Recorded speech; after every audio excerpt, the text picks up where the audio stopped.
బాబు జగజీవన్ గారు స్వాతంత్ర సమరయోధుడు, ఆధునిక భారత నిర్మాణంలో కీలక పాత్ర పోషించిన మహానాయకుడు, భారత రాజ్యాంగ పరిషత్ సభ్యులుగా రాజ్యాంగ నిర్మాణం కోసం ఎనలేని కృషి చేసినటువంటి వ్యక్తి. అలాగే ఈ దేశంలోని అట్టడుగు వర్గాల ప్రజల విముక్తి కోసం తన జీవితాన్ని ధారపోసినటువంటి గొప్ప మహనీయుడు బాబు జగజీవన్ గారు. అయితే బాబు జగజీవన్ గారు బీహార్లోని షమార్ అనే మాదియ కులంలో పుట్టడం వల్ల, ఆయన మీద కొనసాగిన కులవివక్షత వల్ల బాబు జగజీవన్ గారి చరిత్ర మనం అనుకున్నంత స్థాయిలో వెలికి తీసే ప్రయత్నం జరగలేదు. భారత ప్రభుత్వం అలాగే తెలంగాణ రాష్ట్ర ప్రభుత్వం బాబు జగజీవన్ గారి జీవిత చరిత్రను ప్రజలందరికీ అందుబాటులో తీసుకురావాలని మేము కోరుతున్నాం. బాబు జగజీవన్ గారు ఈ దేశ స్వాతంత్రం కోసం లాఠీ దెబ్బలు తిని జైలుకి వెళ్ళడం జరిగింది. దేశ స్వాతంత్రం కోసం గాంధీ నడిపిన అనేక కీలక ఘట్టాల్లో మహాత్మా గాంధీకి కుడిభుజంగా బాబు జగజీవన్ గారు ఎనలేని పోరాటం ఈ దేశ స్వాతంత్రం కోసం చేయడం జరిగింది. ఆ పరంపరలో భాగంగా బ్రిటిష్ ప్రభుత్వం పెట్టినటువంటి నిర్బంధాన్ని ధిక్కరించి స్వాతంత్రం కోసం పోరాటం చేసి జైలు శిక్షను అనుభవించే చరిత్ర కూడా బాబు జగజీవన్ ఉంది. అందువల్ల ఈ దేశంలో బాబు జగజీవన్ గారు గొప్ప దేశభక్తుడిగా మిగిలిపోవడం జరిగింది. దాంతో పాటు ఈ దేశంలోని అసమానతలు తొలగిపోవాలని, అంటరానితనం నిర్మూలన జరగాలని, వెనుకబాటుతనం పోవాలని, ఈ దేశంలో మనుషుల మధ్య సామాజిక సమానత్వం రావాలని బాబు జగజీవన్ గారు దళితుల కోసం, పీడితుల కోసం అనేక పోరాటాలు చేయడం జరిగింది. వీటితో పాటుగా ఈ దేశంలో రాజకీయంగా ఎదిగితే తప్ప అణగారిన వర్గాల సమస్యలు పరిష్కారం కావాలని నమ్మి బాబు జగజీవన్ గారు 1934 సంవత్సరంలోనే all India depressed class league AITCL అనే పార్టీని స్థాపించి బీహార్ జరిగినటువంటి శాసనసభ ఎన్నికల్లో 14 మంది అభ్యర్థులను పోటీ పెట్టి 14 మంది అభ్యర్థులను గెలిపించుకున్న చరిత్ర బాబు జగజీవన్ గారికి ఉన్నదని ఈ సందర్భంగా మేము గుర్తు చేస్తున్నాం. మహారాష్ట్ర కేంద్రంగా అంబేద్కర్ గారి పోరాటం జరిగింది. బీహార్ కేంద్రంగా బాబు జగజీవన్ గారి పోరాటం జరిగింది. డాక్టర్ అంబేద్కర్ గారు all India schedule caste league పెట్టి మహారాష్ట్రలో పోటీ చేసి 12 స్థానాలు ఎట్లయితే గెలిచిండో, బీహార్లో కూడా బాబు జగజీవన్ గారు DCL పార్టీ తరఫున 14 మంది దళిత అభ్యర్థులను పెట్టి వాళ్ళని గెలిపించుకున్న చరిత్ర బాబు జగజీవన్ గారికి ఉంది. మొదటి నుండే రాజకీయంగా దళిత జాతిని ఉన్నత స్థానంలో తీసుకురావాలని బాబు జగజీవన్ గారు కోరుకోవడం జరిగింది. ఆ ప్రయత్నంలోనే ఈ దేశంలో సుదీర్ఘ కాలం పాటు రాజకీయాల్లో ఉండి రాజకీయాలకు వన్నె తెచ్చిన చరిత్ర బాబు జగజీవన్ గారికి ఉన్నది. అదేవిధంగా ఆయన కార్మిక శాఖ మంత్రిగా, వ్యవసాయ శాఖ మంత్రిగా, రక్షణ శాఖ మంత్రిగా, రైల్వే శాఖ మంత్రిగా, సమాచార శాఖ మంత్రిగా అనేక పదవులు నిర్వర్తించి ఆ పదవులకు వన్నె తీసుకురావడం జరిగింది. ఆ పదవుల ద్వారా ఇవాళ దేశ నిర్మాణంలో ఈ దేశం ఒక శక్తివంతమైన దేశంగా ప్రపంచంలో ఎదగడానికి బాబు జగజీవన్ గారు తన రక్త మాంసాలు కరిగించి తన జీవితాన్ని త్యాగం చేసి ఎనలేని కృషి చేయడం జరిగింది. ప్రధానంగా బాబు జగజీవన్ గారు భారతదేశంలో కరువు సంభవించిన వేళ, కరువు కాటకాలతో ప్రజలు తల్లడిల్లిపోతున్న వేళ, తిండి గింజలు దొరకని పరిస్థితిలో హరిత విప్లవానికి రూపకల్పన చేసిన చరిత్ర బాబు జగజీవన్ గారికి ఉంది. శ్రీమతి ఇందిరాగాంధీ గారిని ఒప్పించి బాబు జగజీవన్ గారు వ్యవసాయ శాఖ మంత్రిగా హరిత విప్లవాన్ని తీసుకొచ్చి ఆహార ఉత్పత్తులు పెంచి ప్రతి పేదవాడికి, తిండి లేని ప్రతి వాడికి తిండి పెట్టిన చరిత్ర కూడా బాబు జగజీవన్ ఉన్నది. ఈ రకంగా చెప్పుకుంటూ పోతే బాబు జగజీవన్ గారి చరిత్ర రాయాల్సి వస్తే లక్ష పేరుతోనే ఒక ఘనమైన పుస్తకం అవుతుంది. అంత గొప్ప చరిత్ర బాబు జగజీవన్ ఉన్నది. కానీ బాబు జగజీవన్ గుర్తించడంలో కాంగ్రెస్ పార్టీ పూర్తిగా వైఫల్యం చెందింది. బాబు జగజీవన్ గారు కాంగ్రెస్ పార్టీకి ఎనలేని సేవ చేయడం జరిగింది. కాంగ్రెస్ పార్టీ బలోపేతానికి ఎనలేని సేవ చేయడం జరిగింది. కానీ ఈ దేశానికి అత్యధిక సంవత్సరాలు ఈ దేశాన్ని పరిపాలించిన కాంగ్రెస్ పార్టీ జగజీవన్ గారిని అవమానపరిచింది. జగజీవన్ గారికి భారత రత్న ఇవ్వకుండా జగజీవన్ గారి జీవిత చరిత్రను అవహేళన చేసింది, అవమానపరిచింది.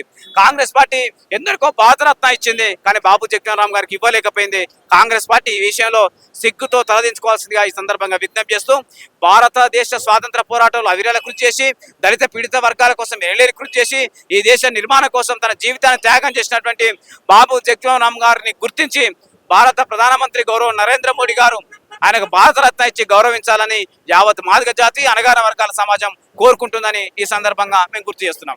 నాణేనికి 2 బొమ్మలాగా డాక్టర్ అంబేద్కర్ గారు కానీ, జగజీవన్ రామ్ గారు కానీ 2 బొమ్మలాగా, బొమ్మ బొరుసులాగా దళితుల కోసం, అట్టడుగు వర్గాల కోసం కొట్లాడిన వాళ్ళ కోసం ఈయన కాంగ్రెస్ పార్టీ కూడా ఎన్నో సేవలు చేసిండు. ఆ భారతరత్న ఇవ్వకపోవడాన్ని ఎట్లా చూడొచ్చు? ఇప్పుడు మందకృష్ణ గారు కూడా మాట్లాడుతూ జగజీవన్ రామ్ గారికి భారతరత్న ఇవ్వాలని చెప్పి కేంద్ర ప్రభుత్వానికి సూచించడం జరిగింది. ఎట్లా చూడొచ్చు?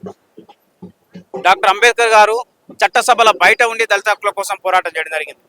బాబు జగజీవన్ రామ్ గారు చట్టసభల్లో లోపలుండి దళిత వర్గాల కోసం పోరాటం చేయడం జరిగింది. వారి ఆశయం ఒక్కటే, కానీ వారు ఎంచుకున్న దారులు వేరు దారులు. వారు విభిన్నమైన దారులకు వెళ్ళి దళిత వర్గాల శ్రేయస్ కోసం ఎనలేని కృషి చేయడం జరిగింది. అయితే బాబు జగజీవన్ రామ్ గారు, ఇందిరాగాంధీ గారు ఎమర్జెన్సీ పెట్టి ఈ దేశ ప్రజల హక్కులను కాలరాస్తున్న సందర్భంలో, ఈ దేశ ప్రజల యొక్క ప్రజాస్వామిక హక్కులను, ప్రాథమిక హక్కులను కాలరాస్తున్న సందర్భంలో మరి ఈ దేశంలో ప్రజాస్వామ్యం నిలబడాలనే ఉద్దేశంతో ఇందిరాగాంధీని విభేదించి బయటికి రావడం వలన కాంగ్రెస్ పార్టీ బాబు జగజీవనరామ్ మీద కక్ష పెట్టుకున్నదనే విషయాన్ని మేము ఈ సందర్భంగా గుర్తు చేసుకుంటున్నాం. వాస్తవంగా ఇందిరాగాంధీ ఈ దేశంలో ప్రధానమంత్రిగా అత్యధిక సంవత్సరాలు ఈ దేశాన్ని పరిపాలించే క్రమంలో కానీ ఆమె ప్రధానమంత్రిగా సక్సెస్ కావడంలో బాబు జగజీవనరామ్ గారు అందించిన చరిత్ర, బాబు జగజీవనరామ్ గారు అందించిన సహకారం మరెవరు అందించలేదు. ఇందిరాగాంధీ వాళ్ళ ప్రధానమంత్రిగా విజయవంతం కావడంలో బాబు జగజీవనరామ్ కృషి ఎనలేని కృషి ఉన్నది. అట్లాంటి మహనీయుడిని గుర్తించకపోవడం కాంగ్రెస్ పార్టీ చేసినటువంటి చారిత్రక తప్పిదం. అందువలన ఈ దేశంలోని దళిత వర్గాలు చైతన్యవంతమైన తర్వాత కాంగ్రెస్ పార్టీ బాబు జగజీవనరామ్ గారి పట్ల అనుసరించినటువంటి ఒక దుర్మార్గమైన కపట నీతిని పసిగట్టే ఇవాళ కాంగ్రెస్ పార్టీకి దళిత ప్రజలు దూరం అవుతున్న సందర్భం ఉంది. నిజానికి ఈ దేశానికి అత్యధిక సంవత్సరాల పరిపాలన చరిత్ర కాంగ్రెస్ పార్టీకే ఉంది. ఇందిరాగాంధీకి అత్యంత సన్నిహితంగా ఉండి ఇందిరాగాంధీని రాజకీయంగా అనేక సందర్భాల్లో రాజకీయ సంక్షోభం ఎదురుపడుతున్న సందర్భంలో ఆమెకు అండగా నిలబడి ఇందిరాగాంధీ నాయకత్వాన్ని కాపాడుకున్న చరిత్ర బాబు జగజీవనరామ్ గారికి ఉంటే ఇవాళ ఆ జగజీవనరామ్ గారిని అవమానించిన చరిత్ర సోనియా గాంధీ నాయకత్వంలోని కాంగ్రెస్ పార్టీకి ఉంది. వాళ్ళు ఇకనైనా బుద్ధి తెచ్చుకోవాలి. ఇప్పటికైనా గౌరవ నరేంద్ర మోడీ గారిని వాళ్ళు విజ్ఞప్తి చేయాలి, రిక్వెస్ట్ చేయాలి. కాంగ్రెస్ పార్టీ ఇప్పటికైనా భారతరత్న బాబు జగజీవనరామ్కి ఇవ్వాలని వాళ్ళు ముందు తీసుకురావాలి. అదేవిధంగా మరి గౌరవ ప్రధానమంత్రి నరేంద్ర మోడీ గారు ఈ దేశంలో మరుగున పడ్డటువంటి అనేక నాయకులను గుర్తించి పార్టీలతో సంబంధం లేకుండా, సిద్ధాంతాలతో సంబంధం లేకుండా, వ్యవస్థలతో సంబంధం లేకుండా కేవలం ఈ దేశానికి చేసిన సేవను మాత్రమే పరిగణన తీసుకొని మరి భారత ప్రధానమంత్రి నరేంద్ర మోడీ గారు పెద్ద మనసు అనేక మందికి భారతరత్నాలు ప్రకటించే చరిత్ర ఉంది.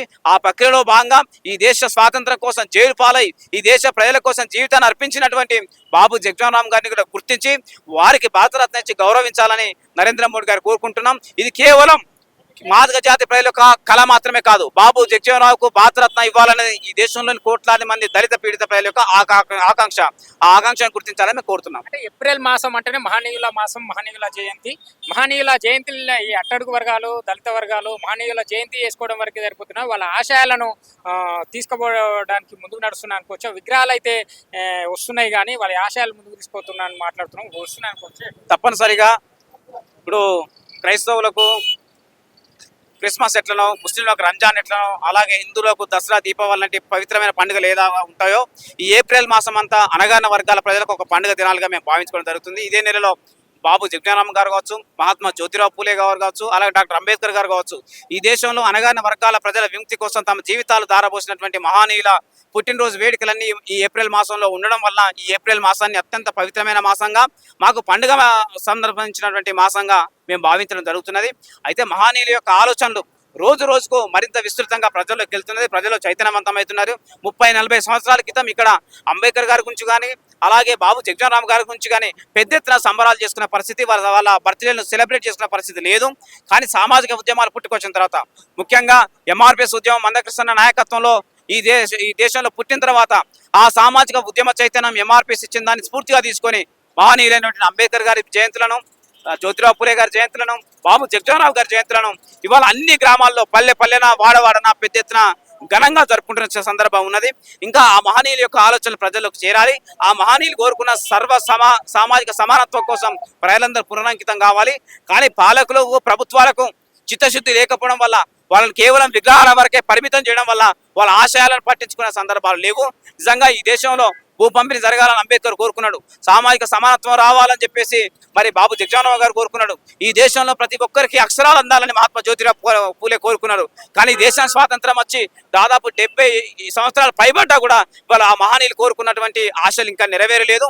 ఇప్పటికైనా పాలకులు నీతితో, చిత్తశుద్ధితో, నిజాయితీతో ఆలోచించి ఆ మహనీయుల యొక్క ఆలోచనలను అమలు చేసే విధంగా, వాళ్ళ స్వప్నాలను నెరవేర్చే విధంగా ముందుకు రావాలని మేము కోరుతున్నాం.